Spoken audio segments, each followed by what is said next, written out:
This week in Agribusiness, serving America's most essential industry, with agriculture broadcaster Orion Samuelson and yours truly, Max Armstrong, and featuring agriculture meteorologist Greg Solier. This week in Agribusiness is brought to you by Firestone. You never farm alone. Planting is underway and growers are watching the sky for further direction. Hello folks, welcome to This Week in Agribusiness. I'm Mike Pearson here in the studio, and we want to talk planting and planting progress across the country. To help us do that, Max Armstrong is here with me. Mr. Armstrong, you talk with growers across the country every single day. What are you hearing with regard to planting progress? Many are ready to go, but Mike, I would imagine you heard as well. Some were just a little bit concerned about the cooler temperatures yet. And yet, those who had put some seed in the ground found that seed had sprouted. Let me give you an example. A half century of progress show grounds at Rantoul, Illinois. They put that corn in just a little more than a week ago. It had sprouted as of midweek this past week. And they put in the corn at the Husker Harvest Day show site in Grand Island, Nebraska a few days ago too. So that crop is off to a good start here. But the bulk of the corn planting, of course, and soybean planting lies just ahead. It does, Max. And you know what? You mentioned both Illinois and Nebraska. We're currently running ahead of pace, according to the USDA Crop Progress Report, with regard to corn planting this year. Both of those states a little above their 5-year average. But Max, I was intrigued. This past report showed that Michigan sugar beet planting is 43% ahead of their 5-year average. So some growers with weather windows are getting out there and getting some things done. I'm not sure what's at work there, but they certainly took advantage of the opportunity. One thing that's going to be interesting is to compare with what usually happens in the spring in terms of soybean planting, because you and I know so many people intend to plant that bean crop earlier each year because they're getting yield results from doing so. Last year, by Mother's Day, 2/3 of the corn crop was in the ground, 1/3 of the soybeans had been planted also. Part of that attributed to the fact that, yes, we had very good planting weather. After that very rainy season of 2019, farmers weren't taking any chances. But there were some farmers who said last year, too, they had more help because the kids weren't in school due to the pandemic. That's an interesting point. You bet. A few extra hands running around the farm can help make light work. That's right. The biggest corn planting week of the year in most years is that last week of April. The biggest soybean planting week over the past 6 years is that third week of May. So we'll watch to see what happens this time. We'll watch to see what happens across the Midwest and, of course, out west. Chad Colby had a chance to go to California to file this crop update. Business travel took me to the West Coast this week, and everywhere I went, the conversation was about this extreme drought. In some places, it's really critical already. When you compare it to the last one in 2015, the reservoirs are the major concern. Back in 2015, they were at 72% at this time of the year. The scary part is here in 2021, they're at 56%, which is bad news when it comes to farm ground here in California. About 2 million acres of California's irrigated farm ground, or about 1 out of every 4 acres, has already had its water cut 95%. And another 1 million acres has lost 80% of its water. So let me tell you, this thing is far from over. Be sure to join us next week as I talk to a local producer here in the Bakersfield area to learn about what they're doing on their farms to prepare for these extreme conditions.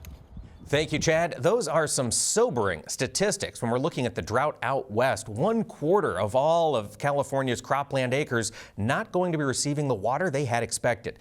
This western drought is severe, and it's not just impacting California. It stretches all the way from Texas across the southwestern United States, loops all the way around the Pacific Northwest, and stretches as far as North Dakota, with all of that state abnormally dry or worse. This dryness is certainly going to be a factor that will be discussed throughout the growing season, so it's something we'll keep an eye on here on the show. This portion of This Week in Agribusiness is brought to you by the Soybean Checkoff. Tips, videos, how-tos, and more. If it has to do with ag tech, you'll find it in the Tech Tool Shed, your unbiased one-stop resource. Well, it's time to talk markets. And to help us talk about these markets is Clayton Pope from Clayton Pope Commodities. Clayton, this past week we saw $6 corn for the first time in quite a little while. That gets some folks excited. Is it here to stay? It's here to stay for a little while, I would sure have to think. I mean, we'll dip back and forth, of course, in all likelihood, but it does seem like the way things are at the moment, there's pretty limited downside. I mean, right about when you assume that's the case, we'll get a pretty good little flushing or whatever, but a lot of things are lining up in favor of the bulls here, and it doesn't look like they're about to go away anytime soon. Well, that's one of the things. Obviously, agriculture or end users have been really eyeing this Brazilian crop as a chance to maybe rebuild global supplies, but a lot of it went in very late, and a lot of that safrinha corn down in Brazil is very, very dry and could get drier as the year goes on. Clayton, is that one of the tailwinds running the bulls a little higher? Absolutely. I think that is probably the single most important factor right now. Maybe along with the whole reflation issue. You know, I think that can't be underestimated in terms of how important or impactful that is on commodity prices in general. But as far as safrinha goes, yeah, I mean, USDA is 109 million metric tons. That seems pretty optimistic at this point, the way a lot of the condition readings and so forth are looking, and the weather forecast. I mean, it's not completely arid. Matter of fact, the biggest state, Mato Grosso, is okay as far as moisture, but a lot of the surrounding areas are starting to get a little alarming. Okay, you mentioned the reflation, the idea that we have pumped a lot of money into the economy globally here over this past year, Clayton. What does that look like, this reflation threat? How would this play out in commodities? Well, it's kind of an age-old argument. When you see higher prices, is it because of inflation or is it because of spot shortages in whatever sector? I remember years ago when we had crude oil just exploding higher and higher, and everybody was talking about inflation. Well, in hindsight, I don't think in that case it was inflation as much as there was just a physical shortage of crude oil. And so right now you kind of wonder. I mean, look at gold and silver; they're not performing very well as far as what you'd think is a traditional inflation hedge. Of course, now maybe it's been replaced to some extent by Bitcoin and some of these cryptocurrencies, that kind of thing. But it definitely is more fuel for the fire, I think, as far as grain buoyancy goes. No doubt about that. Because we've seen lumber prices skyrocket. We've seen crude oil prices go from $40 negative to $60 positive, $100 swing in a year.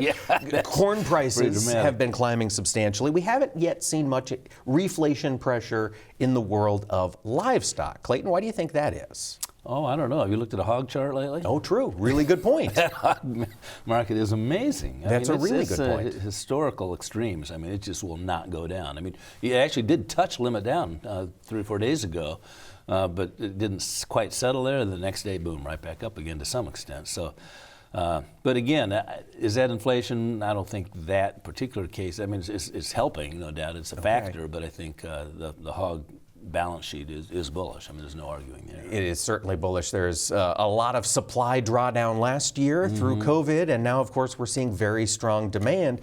Clayton, as we talk livestock, since we've moved on to there already, and I love it, this hog market, what are you watching for high targets? Oh, boy.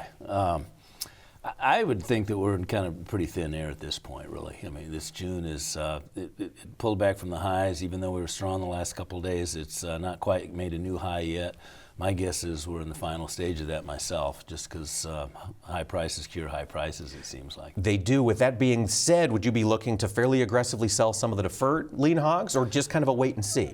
I don't know I would say the word aggressive, but I would very definitely be doing some selling now for sure, or even like some options protection kind of thing. But I wouldn't just sit back and think, this thing's going on forever, even though the bullish rhetoric is turned up pretty high, no doubt about that. Do options still make sense given the rally that we've seen and the climb in put values? Well, that's an excellent point, and I'm really more familiar with grain options than I am with the livestock options, because they're pretty darn thin. I don't like to work with them very much, but no kidding, puts are darn expensive. All right, well, let's get back. Let's pick up those grain options when we return with Clayton Pope from Clayton Pope Commodities.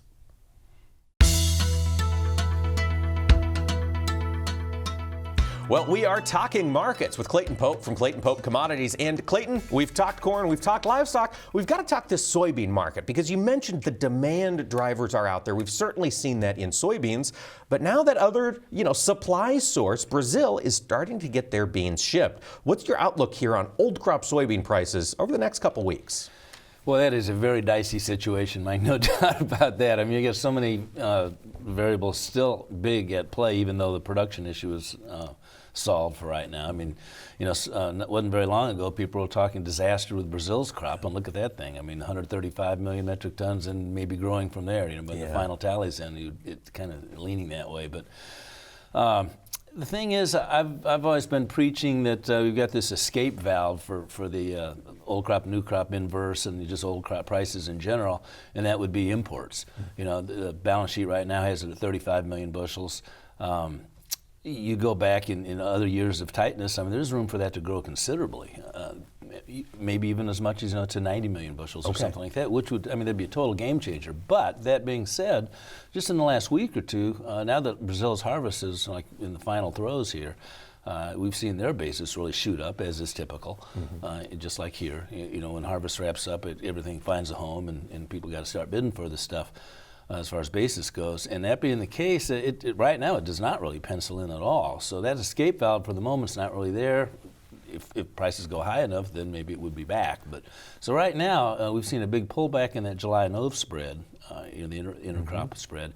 But in the last few days, along with corn, they've really shown a sign of life. It is kind of the rush is back on for old crops. So potential for that, I think. Well, you know, I don't think that the export factor is really going to be that big of an issue. There's still 200 million bushels sold but not shipped, so that is at risk of being canceled at some point. Not all of it, obviously, but some of it could be. But right now, I think the real the ball is in the court of the crush.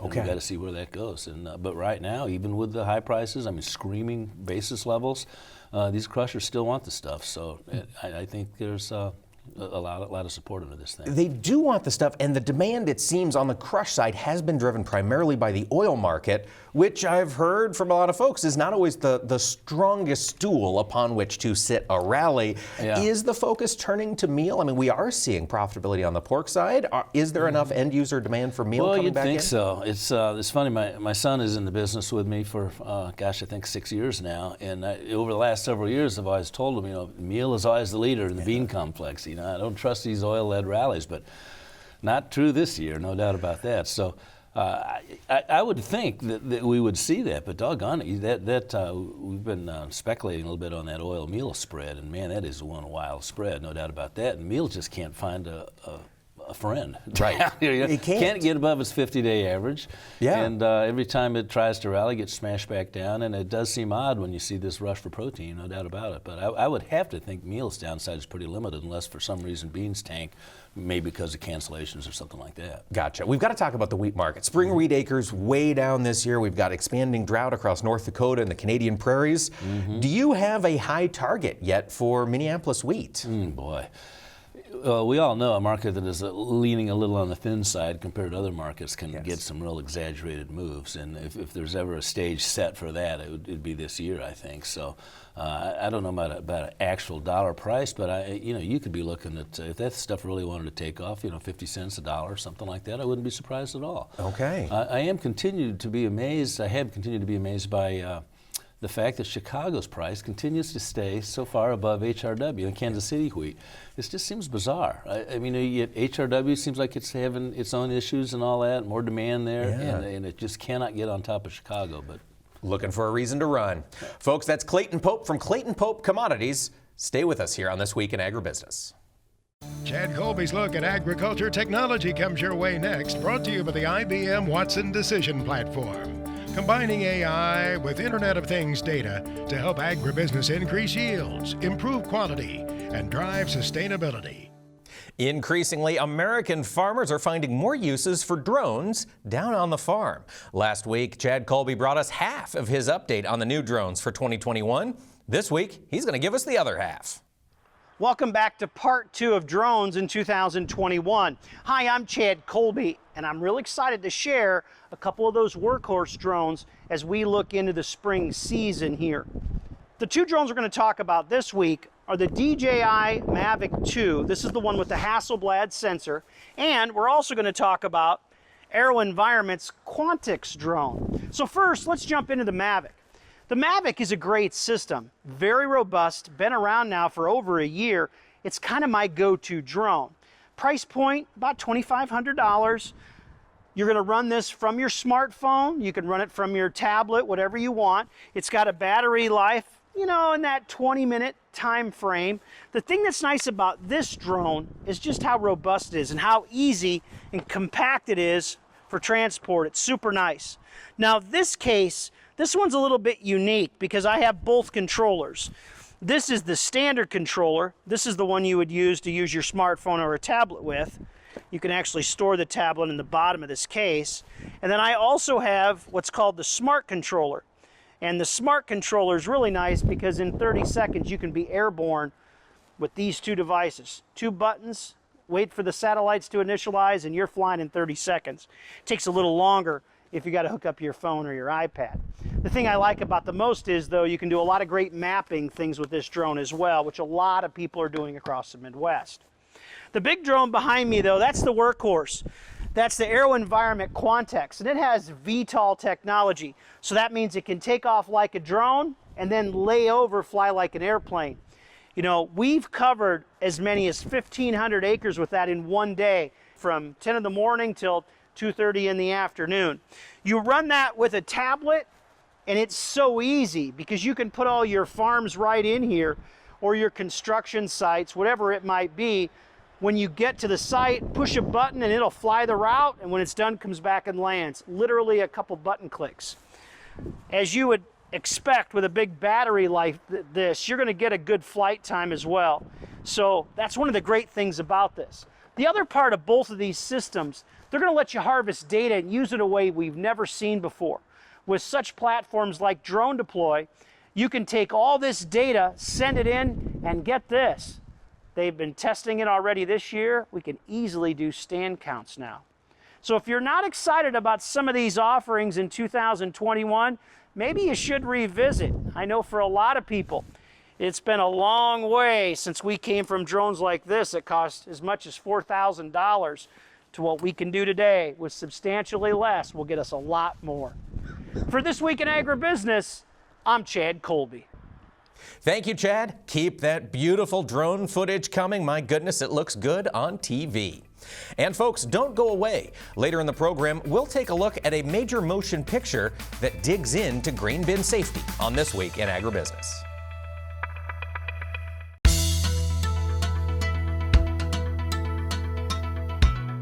Welcome back to This Week in Agribusiness. This time of year, a lot of us are spending a lot of our hours in tractor cabs, appreciating this incredible piece of modern machinery that gets our crops in, gets our crops out, and keeps all our livestock alive. But some folks are really into the history of those machines. One of those people, that's Max Armstrong. Max had a chance to get caught up on a new book coming about tractors. Max, we know you love machines. Tell us what we're talking about this week.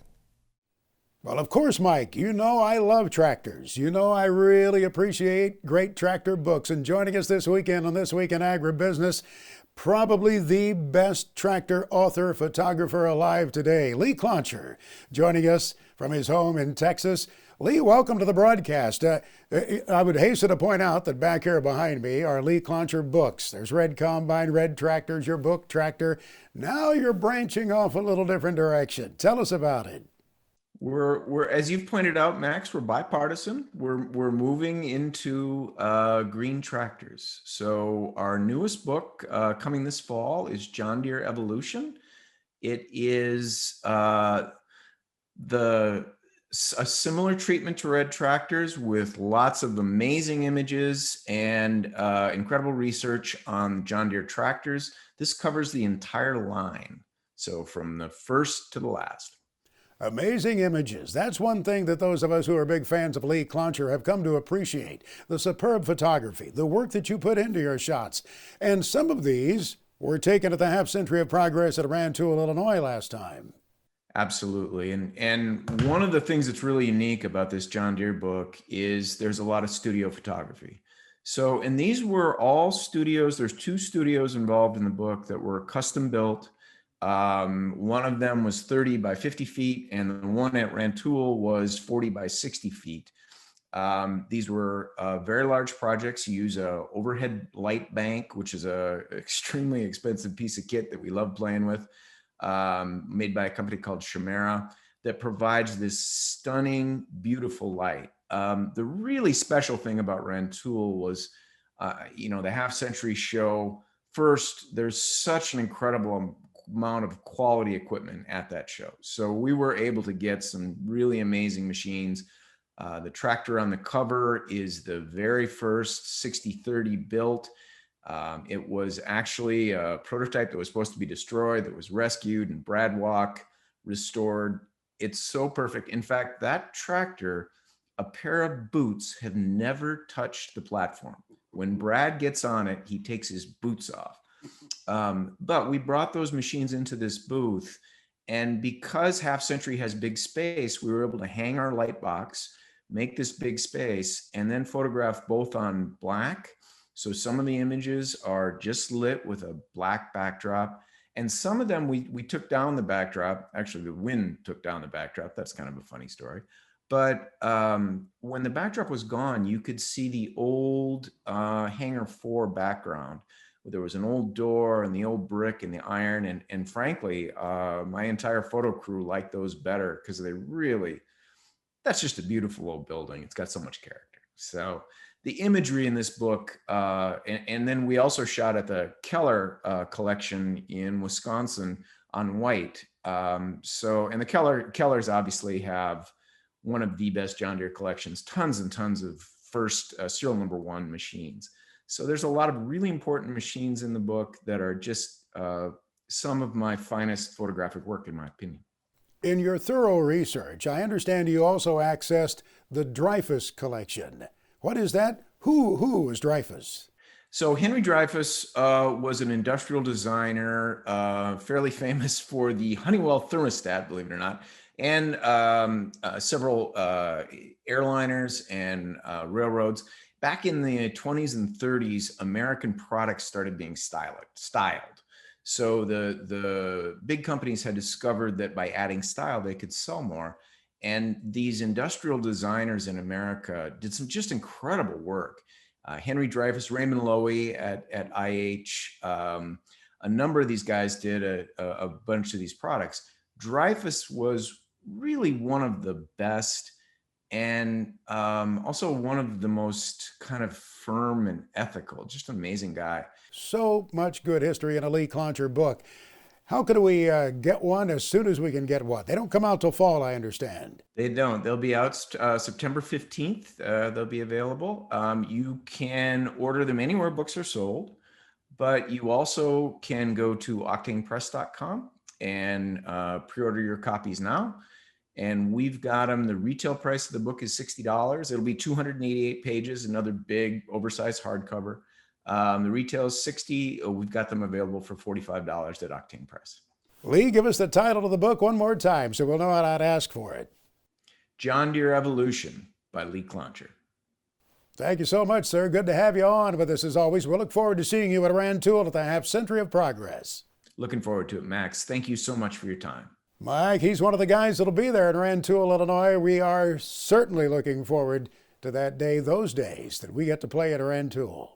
Thanks, Max. Thanks, Lee. That is some gorgeous photography. And folks, as Lee mentioned, those pictures came from the hangar at the Half Century of Progress show. The Half Century of Progress show will be back this year. It's in Rantoul, August 26th through the 29th. You can get more information on their website at halfcenturyofprogress.com. And if you are a person that loves that green paint and you want a copy of John Deere Evolution, get online to octanepress.com and secure yourself a copy for when it's released. Don't go away. We'll be back with more on This Week in Agribusiness. This Week in Agribusiness, serving America's most essential industry, is brought to you by Firestone. You never farm alone. Thanks for joining us on This Week in Agribusiness. Farmers in North Dakota have a lot on their minds this year with that dryness and drought spreading across the state. Certainly a concern for livestock producers. Well, Al Gustin has a story for us about how one North Dakota family is working to make sheep production more profitable. These little lambs are crossbreds, the result of mating two different breeds of sheep. The idea of crossbreeding is to combine the desirable characteristics of each of the parent breeds. One of the breeds Chris Schauer is using is the Polypay. Polypays are well known for prolificacy, how many lambs they have. Right. Polypay triplets or even quadruplets are not uncommon. Schauer is crossing Polypay with another breed, the Targhee. The crossbreeding venture, now in its fourth year, is a joint effort with Chris's son Caden. He turned it into an FFA supervised agricultural experience project. Caden is crossing his polypays with Rambouillets. I bought 13 head of Rambouillet ewes from a purebred Rambouillet breeder. I brought them back here and I started breeding them to polypay bucks to start my project. While polypays are known for prolificacy, Targhees and Rambouillets are known for wool quality. Because my polypay sheet, they're on about 25 micron. That's the diameter of the wool fiber. The smaller the micron number, the better the quality wool. 25 microns is not very good. My Rambouillets, those tested at about 20.3 microns, which is pretty good. Then my first crosses went to 21.5. The Showers are breeding up their composite lines with the goal of 15/16 polypay. They're confident the 15/16, which can be registered as polypays, will still have the prolificacy of the polypays with a little better wool quality. To try to improve it enough that we can maybe get another 30 cents a pound out of it and help pay for the shearing bill. Showers says ranchers with large flocks on the western range need sheep that can provide both meat and wool with a high enough lamb crop percentage and a good quality wool clip to stay profitable. The Showers think these two polypay composite lines will fill that need. For This Week in Agribusiness, I'm Al Gustin. Thanks to Al for sending in that piece. It's so great to see young entrepreneurs out there in agriculture innovating new ways to find profit on their farm. Now, agriculture meteorologist Greg Solier brings us his farm weather forecast for the nation for the week ahead. It's presented by Pivot BioProven, the nitrogen-producing microbes that stay put, whether or not.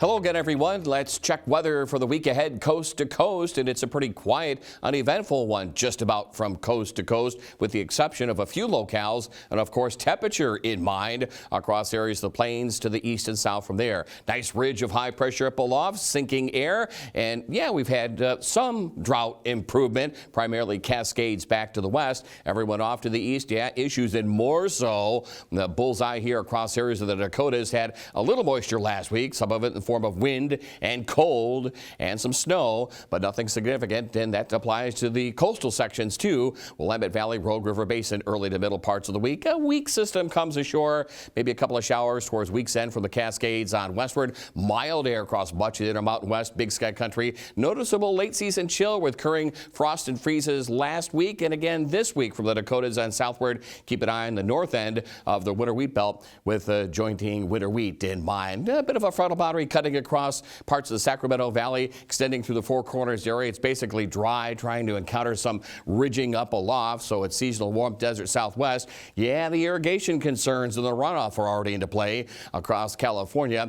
Some moderation in temperatures coming off the frost and freeze into Kansas and Oklahoma, keeping an eye on those jointing winter wheat fields there as well. That frontal boundary will wash out as it heads down to West Texas cotton. A little upslope flow. We saw that here last week. Some recurring rain and mountain snow. We'll take anything we can get. Warm, high pressure and seasonal temperatures across much of the valleys of California. Back into the northern and central plains. Note the chillier northwest to southeast upper level wind flow, a weak weather system. And yeah, the weather guy put a snowflake down to the Quad Cities perhaps early in the week with recurrent frost and freezes across the Dakotas all the way south past to Interstate 80. A little bit of lake moisture lingers in the form of a couple snowflakes as well into parts of Michigan, up towards the Sioux, downwind into the Ohio Valley. We've had rain here. Dry time is appreciated in some of these areas of the Corn Belt, and despite the chill in the air, there is still ample opportunity to continue forth with early season planting and field work. And again, keep an eye on those winter wheat fields across Nebraska and Kansas. We're coming off the cold and more cold to come. Nighttime lows down around freezing, if not below.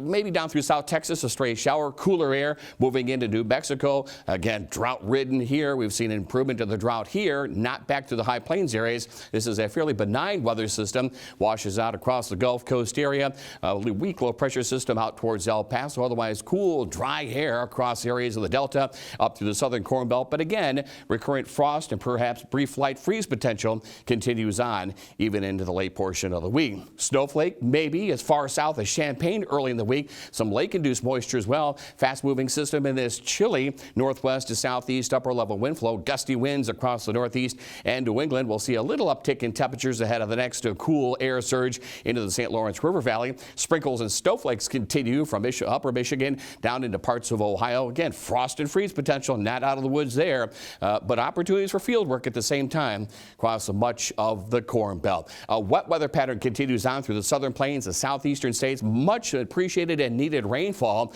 in through Florida. This low pressure system on the move, widespread showers and thunderstorms through the end part of the week as cooler, drier air moves into the lower Mississippi Valley by week's end. On our farm, we're excited about using Pivot Bio from a net margin standpoint. If we can spend $1 and make $2, that's a win for us. And in the case of Pivot Bio last year, it was much better than a 5-to-1 return. You've had an opportunity to test a lot of different products from many different companies. This product is by far the largest net return on investment that we've seen. We will use Pivot Bio Proven on every acre that we have moving forward. Out here, sunrise only means one thing. It's go time. Go rake some hay. Go bale some hay. Go check on the herd. Go get the job done right. With equipment built to do all the hard work, morning, noon, and night. Kubota equipment. Built right, built ready. Grease and grime build up in no time. Stop struggling and call the police. The Grease Police, the magic degreaser that cleans almost anything. Grease Police works on nearly all stubborn messes, even ones baked on for years. The secret's the super concentrated formula that emulsifies grease, dirt, and grime on contact. Even restaurant equipment is no match for the power of Grease Police. And it's biodegradable, so you can clean your barbecue grill inside and out. But Grease Police cleans so much more. Everything from scummy tile and grout to brake dust on rims. Even dried-on spray paint comes right off. Call or click now to get a large bottle of concentrated Grease Police with money-back guarantee for just $14.99. Order now and you can double it and get a second bottle. Just pay a separate fee. That's 2 large bottles of concentrated Grease Police with guarantee. Ordered now. Call 1-800-630-1301. That's 1-800-630-1301. Or visit getgreasepolice.com. So call 1-800-630-1301 now.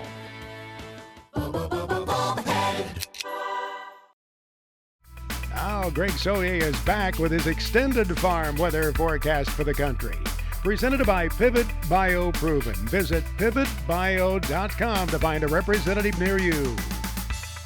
Let's take a look at precipitation. Not a whole lot to speak of across the plains and Corn Belt locales this week. In scattered 30 to 40% coverage, we might eke out a quarter to half inch into parts of the plains, Corn Belt locales as well. That will be inclusive of perhaps a few snowflakes as well. Meanwhile, nice snowfall in the dry drought areas of the mountains of the southwestern sections of the country. But recurring wet weather back into play across the deep south and southeastern portion of the country, and severe weather potential as well.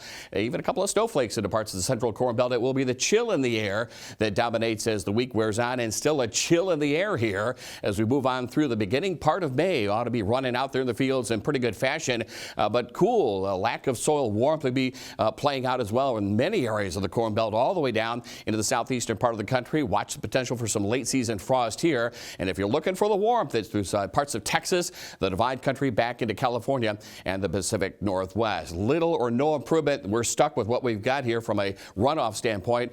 Snow in the mountains over the southwestern parts of the country. Some precip improvement. Washington State, this is okay through the Dakotas, the upper Midwest. Delays in planting, though, for parts of the eastern Corn Belt down towards Dixie, and precipitation about normal across the plains and sections of the central Rockies. We still have this dominant lobe of cold air that will be back and forth, ebbing and flowing. We get a little tentacle to come on southward, but generally speaking, no real active weather on this west to east jet stream pattern. Temperatures about normal across much of the heartland, the warmth across California, the southern plains, Gulf Coast area, into the eastern part of the country. We'll see a little more of a southern penetration on some of the rainfall prospects across South Dakota. That's okay. Parts of the upper Midwest as well. I know it leads to some field work and planting delays, but we need the moisture here. Same with the Pacific Northwest. The drier areas expanding from Southern California, southern plains into the southeastern section of the country, heart of the Corn Belt and the plains. Precip as we head through just about and approach the mid-stretch of May, right around normal normal. Now for temperatures, we'll see kind of a little juxtapositioning of the upper air pattern. Time to get a little warmth into the soils, maybe a little better germination if you're able to get out there and get some planting going across the Corn Belt. Here's the warmth all the way up to just about the Sioux. Maybe a little early summer feel onto the southern plains, southeastern portions of the country. Jet stream still riding through northern California, but again, beginning to lift as the ridging tries to take place across the eastern portion of the country.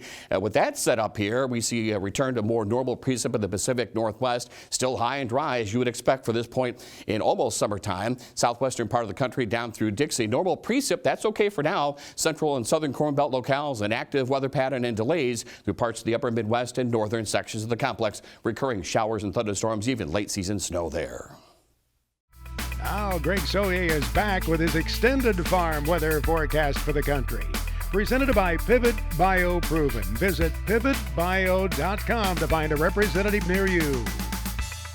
Let's take a look at precipitation. Not a whole lot to speak of across the plains and Corn Belt locales this week. In scattered 30 to 40% coverage, we might eke out a quarter to half inch into parts of the plains, Corn Belt locales as well. That will be inclusive of perhaps a few snowflakes as well. Meanwhile, nice snowfall in the dry drought areas of the mountains of the southwestern sections of the country. But recurring wet weather back into play across the deep south and southeastern portion of the country, and severe weather potential as well.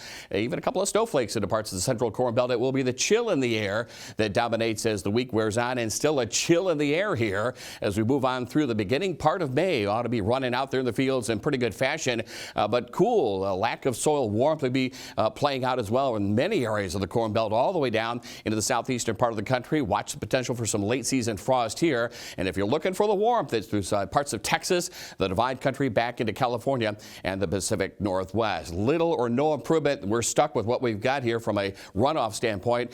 Snow in the mountains over the southwestern parts of the country. Some precip improvement. Washington State, this is okay through the Dakotas, the upper Midwest. Delays in planting, though, for parts of the eastern Corn Belt down towards Dixie, and precipitation about normal across the plains and sections of the central Rockies. We still have this dominant lobe of cold air that will be back and forth, ebbing and flowing. We get a little tentacle to come on southward, but generally speaking, no real active weather on this west to east jet stream pattern. Temperatures about normal across much of the heartland, the warmth across California, the southern plains, Gulf Coast area, into the eastern part of the country. We'll see a little more southern penetration on some of the rainfall prospects across South Dakota. That's okay. Parts of the upper Midwest as well. I know it leads to some field work and planting delays, but we need the moisture here. Same with the Pacific Northwest. The drier areas expanding from southern California, southern plains into the southeastern section of the country, heart of the Corn Belt and the plains. Precip as we head through just about and approach the mid-stretch of May, right around normal. Now for temperatures, we'll see kind of a little juxtapositioning of the upper air pattern.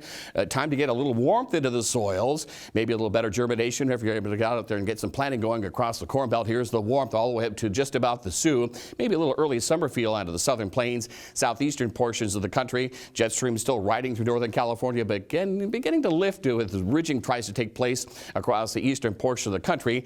With that set up here, we see a return to more normal precip in the Pacific Northwest. Still high and dry as you would expect for this point in almost summertime. Southwestern part of the country down through Dixie. Normal precip, that's okay for now. Central and southern Corn Belt locales, an active weather pattern and delays through parts of the upper Midwest and northern sections of the complex. Recurring showers and thunderstorms, even late season snow there. Next on This Week in Agribusiness, it's Max's Tractor Shed, spotlighting another great American tractor. When you see a nicely restored tractor, it's hard to fully appreciate what happened to that machine over the course of its lifetime. Did it get worked real hard, or did it just sit in the shed? I think both occurred to this farmall I'm talking about this weekend at Max's Tractor Shed, brought to you by Store Lock Tool Cabinets. I often talk about how great they look, but let me tell you, they can take it. When you lean on one, you'll realize how solid a store lock cabinet is. Get all of the details on what they have to offer, including the colors, at storelock.com. Well, Nate Clem in Indiana worked on this tractor with his dad, Greg. They did the restoration on a neighbor's Farmall H made in 1948. So Nate knows some of the story that he shared with me. He told me this post-World War II farmall belongs to a neighboring farmer, Rod Tobias. Rod's dad bought it back in the day, and he used it. He used it well. for tillage and planting and cultivating. Then it sat in the shed. 15 years at a barn, mind you. So it was shedded. That helped protect it some. But it still needed a love, so Nate Clem and his dad Greg got it started, fixed it up real well, as you can tell. And taking these pictures of Rod Tobias's tractor, Nate Clem did something that many people fail to do. He got high enough to grab some beauty shots from above that paint, to grab a shot of the tank and of the hood of the tractor Rod Tobias and his family can now enjoy at Elwood, Indiana, thanks to the Clem boys doing the restoration in that central part of the Hoosier State, not too far northeast of Indianapolis. Well, at Big Iron Auctions, it's not just farm equipment. You'll see construction equipment. You'll see trucks, livestock trucks, grain trucks. Let's see what Mark Stock is talking about this weekend at the Big Iron Report. Well, Max, the April 21st online auction on BigIron.com features over 1,350 items from 227 sellers. Roderick Lentz is from Lidgerwood, North Dakota. They'll sell their Caterpillar Challenger 55 track tractor and their John Deere DB44 24-row 20 planter. Glenn Degenhart is from Norwalk, Wisconsin. Check out their Farmall 656 tractor and their International 240. We've got James Johnson in Dumas, Arkansas, selling his Case IH Steiger 535S heavy-duty four-wheel drive tractor. Dean Cluck Feed Yard out of Groover, Texas will sell a John Deere 4995 self-propelled windrower. They've got a John Deere 568 mega-wide round baler. ABC Acres out of Iroquois, South Dakota will sell a New Holland T7210 mechanical front tractor. They have a Case IH STX 500 four-wheel drive tractor. They've got a John Deere 7810 mechanical front tractor and a Case IH 857 big square baler. James Beal is from Lexington, Nebraska. Check out his Collector John Deere 70, his John Deere GP, and his John Deere MC Crawler tractor. All this equipment, Max, selling on April the 21st on BigIron.com.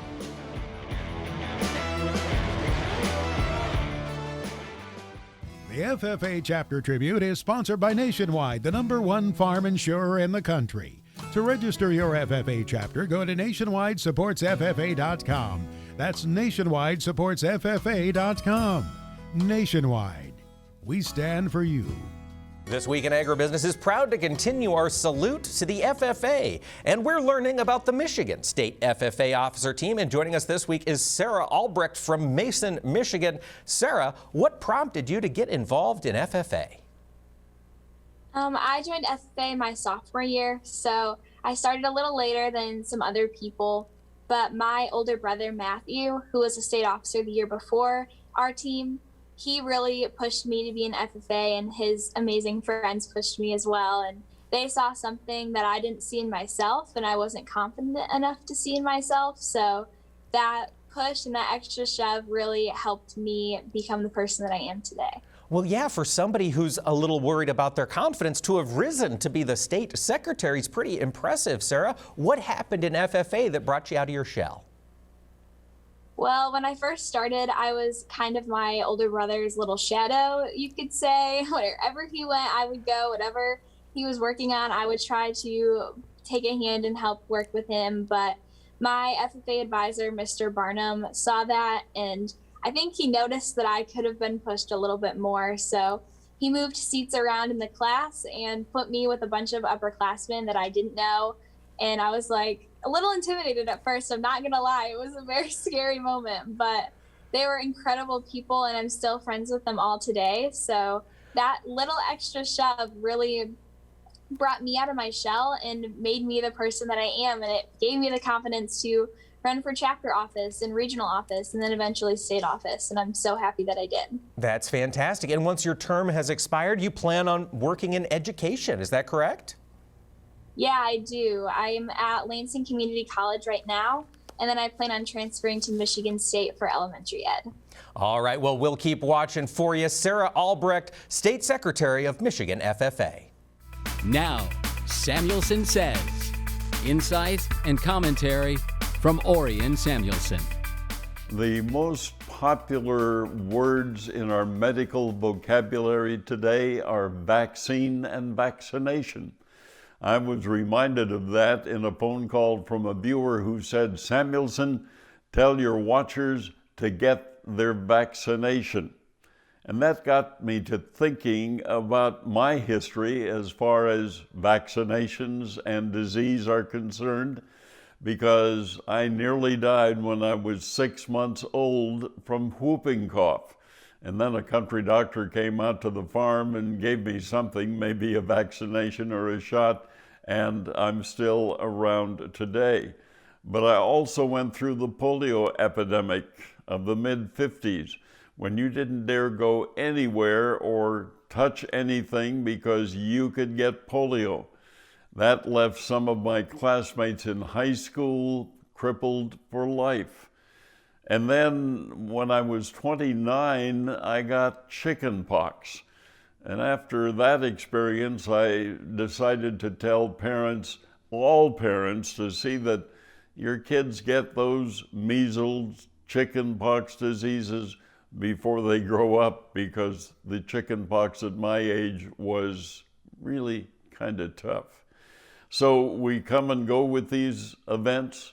The medical community and the researchers and the scientists keep coming up with solutions and vaccinations. So back to what the phone caller said, be sure to tell your viewers, Horian, to get their vaccination.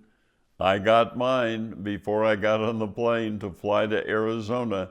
So get your vaccination, please. My thoughts on Samuelson Says. Coming up on This Week in Agribusiness, we get the chance to share with you a trailer for a new movie called Silo, exploring the dangers that lurk in grain bins.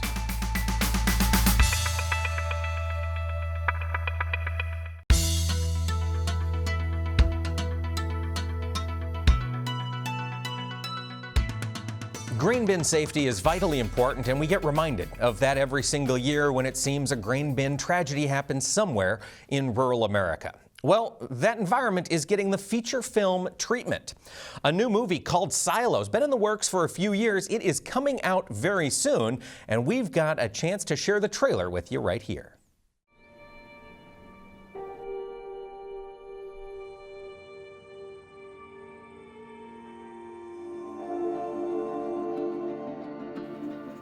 My dad used to say that we work in acres, not hours.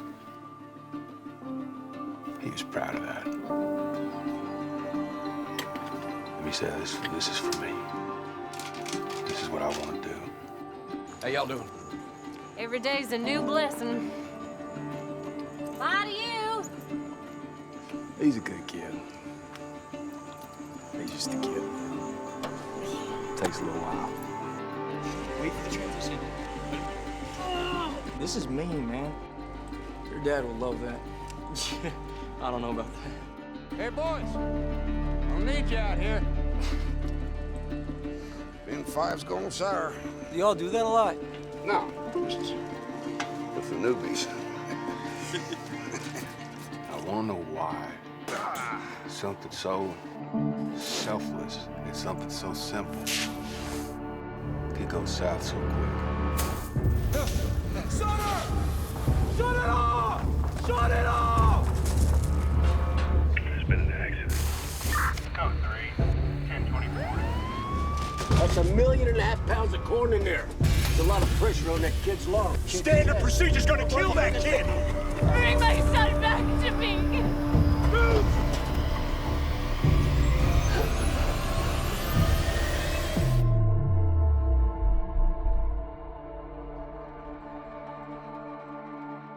Whew, that is a gripping portrayal of grain bin safety. I get goosebumps just watching it. This is a movie that has been in production for a little while. Max, I understand you had a chance to meet the actors from the film. Some of the actors were at the Farm Progress show back in 2019, Mike, and then, of course, we had the problem with the pandemic delaying everything. It's still a very appropriate subject, and especially if we wind up, heaven forbid, having a late crop this year, high moisture content and those challenges, because that always seems to exacerbate the grain safety issue out there. But many, many communities have been touched by this. They certainly have, and hopefully we can all stay a little safer on the farm as we get through this next year. Max, speaking of this next year, we are getting ready to celebrate Earth Day 2021, which has some roots that tie right into agriculture. Yeah, it's coming up Thursday. You know, it's kind of interesting to look at the origins of Earth Day. It goes back to 1970. A senator from Wisconsin, Gaylord Nelson, was the architect of Earth Day. He was designing it after those war protests that took place back in the era. And of course, it led to the establishment of the Environmental Protection Agency. That agency, many people don't realize, came about when Richard Nixon, a Republican, was president of the United States. And it led to the Clean Air Act, of course, and other regulations that came along at that time. But many farmers and ranchers point out quite appropriately that they were the original environmentalists practicing Earth Day long before it became fashionable. That's the truth, Max, and we're finding new ways for farmers to be more environmentally friendly, whether it's carbon markets or carbon sequestration, all this stuff. Farmers are on the forefront of environmental protection, and it's nice to shout that from time to time. Well, if you think about the soil and water conservation districts over decades, farmers have been involved in this effort long before many people were talking about it. They certainly have. Max, thanks so much for joining us, and thanks to all of you for taking the time to join us this week. We always appreciate your viewership, and we'll be back next time on This Week in Agribusiness. Closed captioning for This Week in Agribusiness is brought to you by Kubota. Shape your world. This Week in Agribusiness is brought to you by Firestone. You never farm alone.